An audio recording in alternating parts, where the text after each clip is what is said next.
오늘은 성탄절입니다.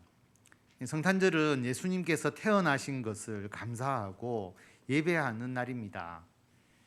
어떤 사람들은 12월 25일에 실제로 아기 예수님이 태어나셨는지에 대해서 논쟁을 거는 사람들이 있는데, 그런 것을 질문하는 것 자체가 의미가 없습니다. 예수님은 이 땅에 사시면서 생일날마다 미역국을 드시고 생일 축하를 받았을까요? 예수님의 제자들은 예수님의 생일날마다 생일 축하 노래를 불렀을까요? 예수님의 제자들은 예수님의 생일에 별로 관심이 없었습니다. 예수님께서 태어나신 날짜가 몇 년, 몇 월, 며칠인지가 매우 중요했다면 그 날짜를 성경에 기록해 놓았겠지만, 제자들에게는 예수님께서 태어나신 날짜가 전혀 중요한 것이 아니었습니다. 그래서 성경에 태어난 날짜를 기록하지 않았습니다. 우리에게 실제로 예수님께서 태어나신 날이 12월 25일이든 8월 25일이든 아무런 상관이 없습니다. 시간이 흐른 후에 예수님께서 태어나신 날을 12월 25일로 정해서 성탄절로 기념하게 되었지만, 당시 그리스도인들에게도 지금 우리에게도 12월 25일 날짜가 중요한 것이 아닙니다. 대강절을 보내면서 제가 우리의 죄를 대속하기 위해서 2000년 전에 이 땅에 오신 예수님, 임마누엘로 지금도 우리와 함께 하시는 예수님, 다시 오실 예수님, 즉 재림을 통해서 우리가 승리하게 하시고 우리가 하는 하나님의 일을 완성하게 하시는 예수님에 대해서 3주 동안 말씀을 전했습니다. 우리가 성탄절을 통해서 예수님을 기뻐하는 것은 예수님을 통해서 우리가 죄에서 해방되고 모든 억압과 압제에서 해방된 것, 하나님의 자녀가 되고 하나님 나라의 백성이 된 것, 그리고 구원받은 자로서 하나님의 일을 하면서 예수님과 행복하게 살아가는 것을 감사하는 것입니다. 그래서 성도 여러분, 성탄절을 맞이하여서 12월 25일을 기념하지 마시고 예수님의 생일을 기념하지 마시고 우리를 구원하신 예수님께 감사하고 예수님께서 우리와 함께 하심을 굳게 믿으면서 예수님께 찬양과 경배와 영광을 돌리시는 성도 여러분이 되시기를 바랍니다. 하나님의 아들 예수님께서 어떻게 이 땅에 오셔야 사람들에게 자신을 더 잘 나타낼 수 있을까요? 예수님께서 하늘에서 신의 모습으로 땅으로 내려오시는 게 훨씬 더 신비롭지 않았겠습니까? 그렇다면 예수님께서 하나님의 아들이신 줄을 사람들이 더 분명히 알게 되지 않았겠습니까? 그런데 예수님은 인간으로 태어나셨습니다. 왜 인간으로 태어나셨을까요? 예수님께서 신이시지만 인간으로 변화되어 가지고 하늘에서 그냥 내려오셨다면 신비롭기는 하겠지만 감동이 없습니다. 그런데 신이 사람의 몸을 통해서 아기로 태어났습니다. 여자의 몸에서 아기로 태어났다면 정말 신이 인간으로 태어난 것인가? 요셉과 마리아 사이에서 태어난 그냥 인간이 아닌가? 그런 의심을 살 수 있고 논란이 있을 수 있음에도 불구하고 예수님께서 동정녀 마리아를 통해서 태어나신 것은 신이 우리와 똑같이 완전하게 인간으로 오시기 위해서입니다. 이것이 저에게는 감동이고 은혜입니다. 신이신 예수님께서 철저하게 완전히 인간으로 오셨다는 것, 정말 놀랍고 감사한 일입니다. 정글의 법칙이라는 방송 프로그램이 있는데, 연예인들이 실제로 정글에 들어가기는 하지만 안전한 구역에서 어떻게 보면 카메라 촬영을 위해서 정글에 만들어 놓은 일종의 세트장과 같은 곳에서 연예인들이 정글을 체험하는 겁니다. 사람들이 단기간 동안 정글에 들어가서 체험을 할 수는 있겠지만 정글 속에 있는 아프리카 토착민에게 이민 가서 완전히 살아라고 한다면 아마도 살지 못할 것입니다. 그런데 한 사람이 실제로 아프리카 정글에 들어가서 토착민과 더불어 살고 거기서 결혼하고 아이를 낳고 정착한다면 아프리카 사람에게 정말 감동이 될 것입니다. 그것과 마찬가지입니다. 아기 예수님의 탄생은 하나님의 아들 예수님께서 우리와 완전하게 함께 하시는 놀라운 사건입니다. 그런데 이런 오해가 있을 수 있겠죠. 예수님이 요셉과 마리아 사이에서 태어난 우리와 똑같은 사람이 아닌가 그렇게 생각할 수 있습니다. 그래서 하나님께서는 예수님의 탄생에 대해서 분명한 말씀을 직접 천사를 통해서 직접 들려주셨습니다. 요셉과 마리아에게 각각 천사의 계시가 있었습니다. 동방박사 목자들에게도 천사의 계시가 있었습니다. 오늘 말씀은 들에서 양을 치던 목자들에게 천사가 나타나서 예수님의 탄생 소식을 전한 내용입니다. 13절에 보면 수많은 천사들이 예수님의 탄생에 대해 하나님을 찬송합니다. 우리는 이런 구절을 당연하게 생각을 하죠. 그런데 유대인들에게는 상상할 수 없는 사건의 기록입니다. 천사들이 감히 사람의 탄생에 대해서 하나님을 찬양할 수가 있겠습니까? 예수님의 제자들, 이걸 기록한 예수님의 제자들을 우상숭배, 신성모독이라고 죽일 수도 있을 정도의 기록입니다. 그런데 누가복음을 쓴 누가는 천사들이 예수님의 탄생에 대해서 하나님을 찬양했다고 분명히 기록하고 있습니다. 뿐만 아니라 천사들이 무엇을 찬송했는지를 성경에 기록하고 있는데 오늘 말씀 14절에 보면 지극히 높은 곳에서는 하나님께 영광이요 땅에서는 하나님이 기뻐하신 사람들 중에 평화로다. 예수님의 탄생이 하나님께 영광이 됩니다.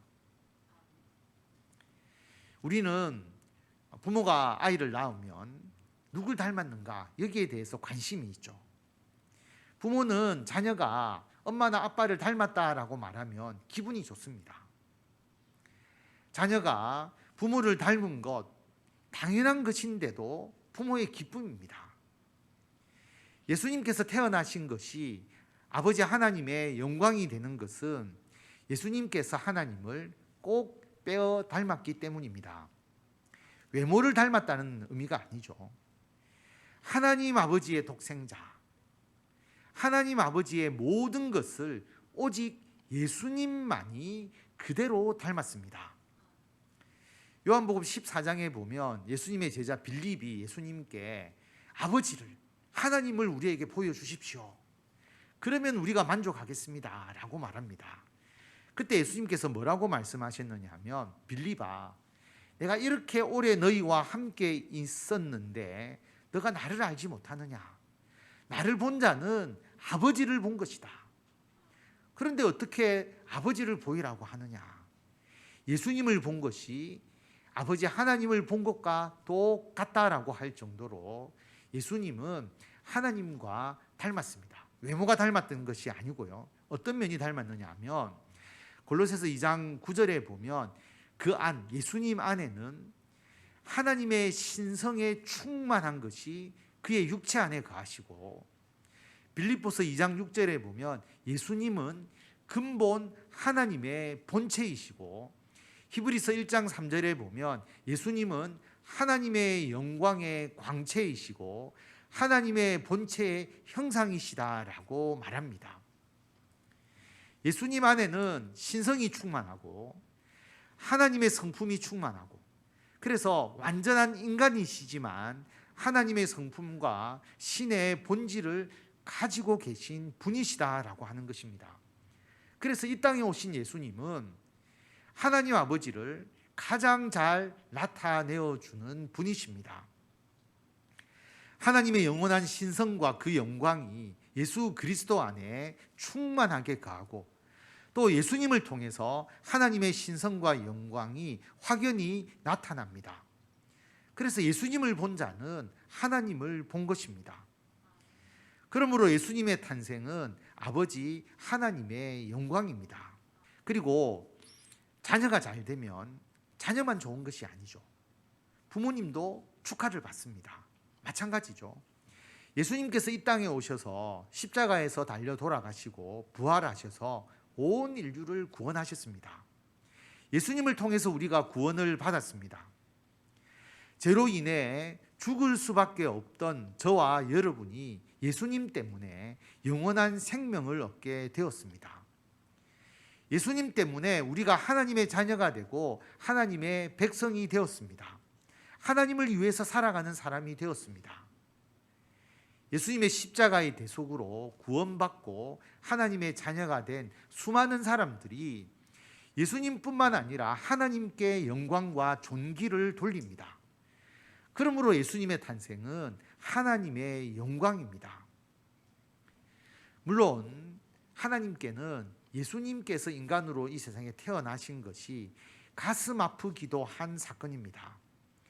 예수님께서 인간으로 이 땅에 오셔서 순환을 당하시고 십자가에서 죽으시고 부활하시는 것에 대해서 아버지 하나님의 마음이 오직 기쁠 수만은 없습니다. 그러나 예수님께서 그 순환과 고통을 감당하시고 구원 사역을 이루어내셨기에 그 아들 예수님을 통해서 모든 인류를 구원하셨으므로 예수님의 탄생은 아버지 하나님께 큰 영광이 됩니다. 다시 한번 정리를 합니다. 예수님의 탄생은 하나님께 영광입니다. 하나님의 그 신성과 성품을 그대로 빼어 닮은 아들이 아버지에게 기쁨이 됩니다.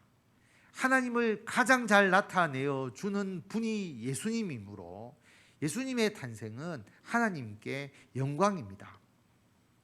아들이 자라면 아버지가 영광을 받듯이 하나님의 아들 예수님께서 인간으로 오셔서 십자가의 고난과 죽음을 겪으셨지만 이것을 통해서 우리를 구원하셨기 때문에 모든 사람들이 하나님께 영광을 돌립니다. 그러므로 예수님의 탄생은 하나님께 영광이 됩니다. 그러므로 여러분, 성탄은 지극히 높으신 하나님께 영광이 되는 사건입니다. 성탄절은 지극히 높으신 하나님께 영광을 돌리는 날입니다. 성탄절을 보내면서 우리는 하나님께 영광을 돌리는 삶을 살아야 합니다. 그럼 우리가 어떻게 하나님께 영광을 돌릴까요? 예수님의 탄생처럼 첫 번째는 우리도 예수님을 꼭 빼어 닮아야 합니다. 예수님이 말하듯이 우리도 말을 하고 예수님께서 살아가시듯이 우리도 생활하고 우리가 예수님을 많이 닮으면 닮을수록 우리 때문에 예수님이 하나님이 영광을 받으시게 됩니다. 세상 사람들로부터 우리는 야, 그리스도인 같다. 당신은 참 예수 믿는 사람 같다. 이런 이야기를 들어야 합니다. 우리 어린아이들을 중고등부 청년들은 교회 다니는 아이인 줄 알았다. 그런 표현을 듣는 우리 어린이부, 중고등부 청년회가 되어야 합니다. 그럼 우리가 어떻게 예수님을 닮아갈 수 있겠습니까? 여러분, 우리 아이들이 어떻게 아버지 어머니를 닮죠? 부모님과 늘 같이 살면서 생활하니까 부모님이 하시는 것 옆에서 늘 지켜보니까 우리도 예수님을 닮기 위해서는 예수님께서 하시는 일을 봐야 합니다. 예수님의 말씀을 들어야 합니다. 어떻게 할 수 있습니까? 성경을 읽으면 읽을수록 예수님을 닮습니다. 설교 말씀을 더 많이 들으면 들을수록 예수님을 닮습니다. 기도를 더 하면 할수록 예수님을 닮습니다. 예수님이라면 어떻게 하실까? 그렇게 생각하고 예수님의 뜻을 묻고 행동해야 합니다. 그래서 예배에 열심을 다해야 합니다. 한 번보다 두 번, 두 번보다 세 번 더 많이 예배드리고 더 많이 기도하고 더 많이 성경 읽으셔서 예수님을 더 많이 닮아가시는 성도 여러분이 되시기를 바랍니다. 그래서 예수님과 하나님께 더 큰 영광을 돌리시는 성도 여러분이 되시기를 바랍니다. 그리고 우리가 예수님을 닮아가려면 예수님께서 하시는 일을 해야 합니다. 마태복음 5장 16절 말씀 우리 다 같이 한 목소리로 읽겠습니다. 이같이 너희 빛이 사람 앞에 비치게 하여 그들로 너희 착한 행실을 보고 하늘에 계신 너희 아버지께 영광을 돌리게 하라. 아멘. 우리는 예수님처럼 하나님께 영광이 되는 일을 해야 합니다. 여러분, 가장 하나님께 영광이 되는 일이 무엇일까요? 사람을 구원하는 일입니다. 예수님께서는 사람을 구원하기 위해서 이 땅에 오셨습니다. 마찬가지로 우리도 다른 사람을 구원하는 일에 열심을 다해야 합니다. 우리가 한 사람을 전도해서 그 사람의 생명을 구원하면 그 사람이 누구에게 영광을 돌릴까요? 목사님께 영광을 돌립니다. 그렇게 말할까요? 아닙니다. 우리가 한 생명을 구원하면 그분은 예수님과 하나님께 영광을 돌립니다. 우리가 한 명의 생명을 더 구원하면 하나님께서 더 영광을 받으십니다. 우리가 전도하면 하나님의 아들 예수님께서 인간으로 이 땅에 오신 일에 열매가 이루어지는 것이므로 하나님께서 너무너무 기뻐하십니다. 우리가 전도하여 한 생명을 구원하면 지극히 높은 하늘에서 큰 영광이 됩니다. 하나님께서 영광을 받으시도록 예배와 기도와 말씀 생활을 통해서 예수님을 닮아가고 많은 사람을 전도하여 구원하는 일에 열심을 다하시는 성도 여러분이 되시기를 바랍니다.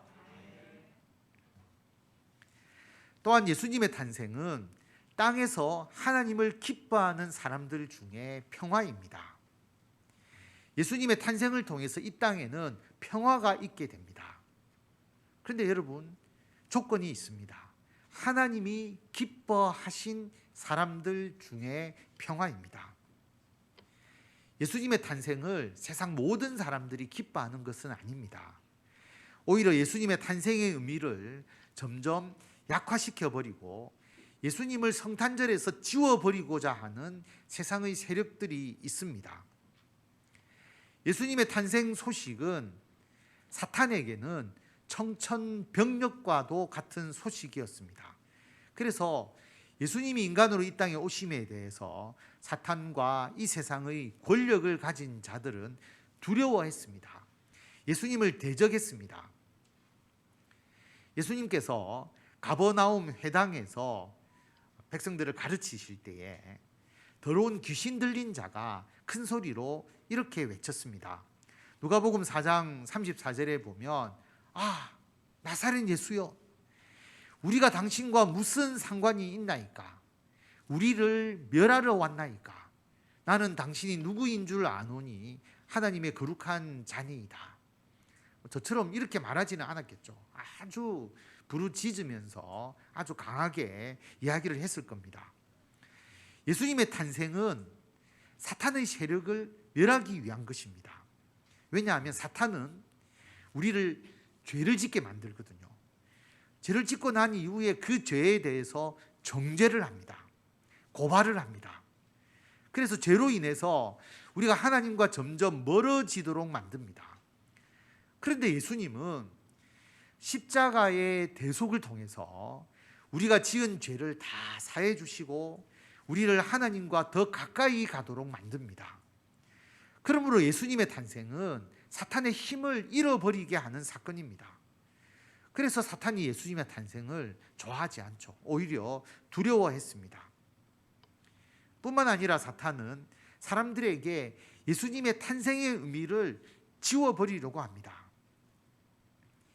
예수님께서 태어나실 당시에 동방 박사들이 유대인의 왕으로 태어나신 예수님께 경배하기 위해서 예루살렘으로 와서 헤롯 왕을 찾았는데 헤롯 왕이 예수님께서 태어나셨다는 이야기를 듣고 어떻게 했습니까? 헤롯 왕에게 메시아가 탄생했다는 성탄의 소식은 자기의 권력에게 치명적인 위협이 되는 소식이었고 두려움과 공포와 분노의 소식이었습니다. 그래서 헤롯 왕은 아기 예수님을 죽이기 위해서 베들레헴에서 2살 이내의 사내 아이를 다 죽이라고 명령하는 잔인한 살육을 자행했습니다.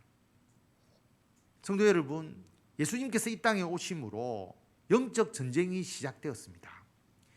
예수님의 십자가의 대속으로 우리들을 구원하고자 하는 하나님의 세력과 예수님의 십자가의 대속을 믿지 못하게 하고 구원받지 못하고 영생을 얻지 못하도록 하는, 그래서 예수님의 탄생의 의미를 지워버리고자 하는 사탄의 세력과의 치열한 영적 전쟁이 시작되었습니다.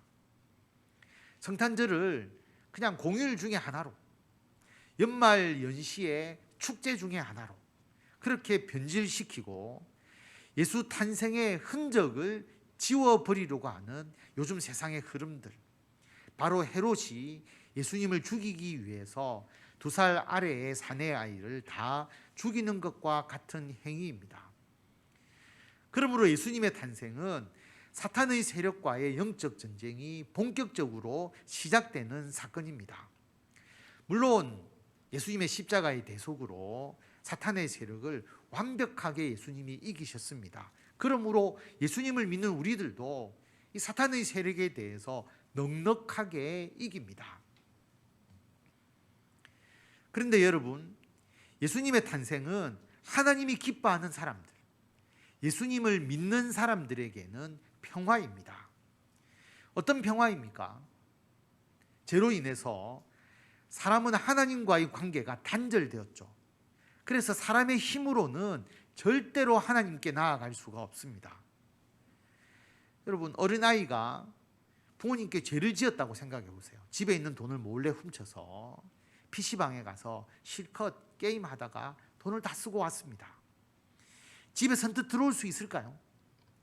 어머니의 눈을 제대로 맞추어서 볼 수 있을까요? 어머님께 다가갈 수 있을까요? 집에 가기조차 두렵습니다. 마찬가지로 우리 인간은 죄를 짓게 되면 그 죄로 인해서 하나님과의 관계가 단절되게 됩니다. 그런데 예수님께서 인간으로 오셔서 십자가에 달려 돌아가심으로 우리와 하나님과의 막혔던 모든 장벽이 다 허물어지고 화해가 이루어졌습니다. 예수님으로 인해서 죄의 문제가 해결되고 하나님과 가까워진 우리들은 하나님과 놀라운 평화를 누리게 됩니다. 하나님과만 평화가 이루어지는 것이 아니죠. 예수님을 믿는 사람들 간의 반목과 다툼이 해결되고 평화롭게 되었습니다. 어떻게 이것이 가능합니까? 유대인들은 자신이 율법을 잘 지키기 때문에 자신들이 거룩한 자라고 여겼고, 헬라인들, 다른 이방인들은 율법을 지키지 않기 때문에 부정한 자라고 여겼습니다. 내가 행동을 잘해서 내가 의롭게 된 거라고 여겼기 때문에 그렇지 않는 자를 경멸하고 멸시하고 무시했습니다. 누가복음 18장에 보면 바리새인이 기도하는 장면이 나오잖아요. 뭐라고 기도했느냐 하면, 하나님, 나는 다른 사람들과 같지 않습니다. 저 사람들과 같지 않습니다.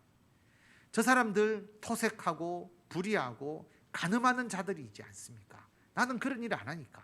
나는 그들과 같지 않고 이 세금을 걷어서 로마에 바치는 부정한 자, 이 세리와도 같지 않습니다.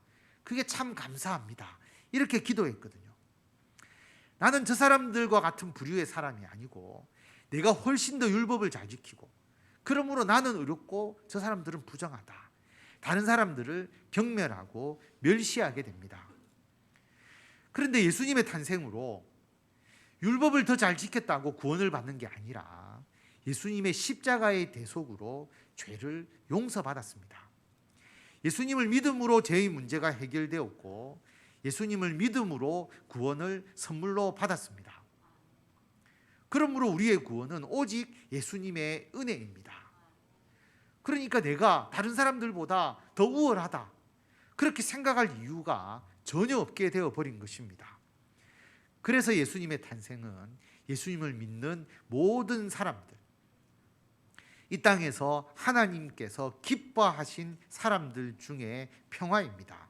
갈라디아서 3장 28절 말씀을 우리 다 같이 읽도록 하겠습니다. 너희는 유대인이나 헬라인이나 종이나 자유인이나 남자나 여자나 다 그리스도 안에서 하나이니라. 아멘. 그러므로 우리는 성탄절을 보내면서 우리 그리스도인들 사이에 평화를 이루어야 합니다. 교만하거나 우월감에 빠지거나 다른 사람을 경멸하거나 멸시하지 않고 모두 예수님의 은혜로 구원받았음에 감사하면서 모든 성도들을 서로 사랑하고 섬기면서 진정한 평화를 이루어 가시기를 바랍니다. 예수님의 탄생은 하나님께 영광이 됩니다. 예수님께서 하나님의 본질과 성품을 똑같이 가지신 분이기 때문에 예수님을 보고 사람들은 하나님께 영광을 돌립니다. 예수님께서 인간으로 태어나셔서 십자가의 대속으로 하나님께서 계획하신 모든 구원을 이루셨기 때문에 구원받은 모든 사람들이 하나님께 영광을 돌립니다. 우리도 예수님을 꼭 빼어 닮는 삶을 살아가야 합니다. 예배와 성경, 기도에 더욱 힘쓰셔서 예수님처럼 생각하고 예수님처럼 행동해서 세상 사람들이 우리들의 삶을 보고 하나님께 영광을 돌리게 하시기를 바랍니다. 더 열심히 전도해서 한 명의 생명을 더 구원함으로써 구원받은 성도들이 하나님께 영광을 돌리게 하시기를 바랍니다. 예수님의 탄생은 하나님께서 기뻐하신 사람들, 예수 믿는 사람들에게는 평화입니다. 예수님의 십자가의 대속으로 우리는 죄의 문제를 해결받아서 하나님과 평화를 이루었습니다. 뿐만 아니라 예수님을 믿음으로 구원을 은혜로 선물로 받았기 때문에 다른 사람들을 멸시하거나 경멸하지 않고 예수님 안에서 모든 성도들과 평화를 누리시기 바랍니다.